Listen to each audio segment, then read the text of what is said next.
السلام علیکم ورحمۃ اللہ وبرکاتہ۔ رمضان الکریم کے 9ویں روزے کے وظائف۔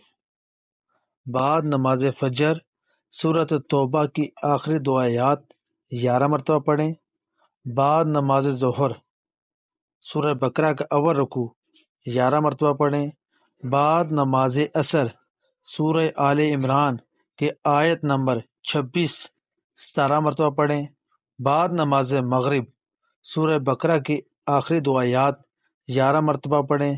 بعد نماز عشاء تراویح کے بعد صلاۃ الحاجت 4 رکعت نفل پڑھیں۔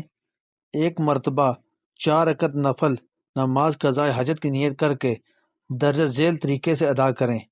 پہلی رکعت میں سورہ فاتحہ اور سورۃ اخلاص کے بعد 100 مرتبہ آیت کریمہ پڑھیں۔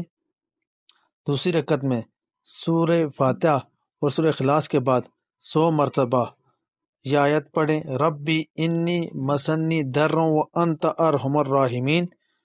تیسری رکعت میں سورہ فاتحہ اور سورۃ اخلاص کے بعد 100 مرتبہ یہ آیت پڑھیں، وَأَفْوِضْ أَمْرِي إِلَى اللَّهِ إِنَّ اللَّهَ بَصِيرٌ بِالْعِبَادِ۔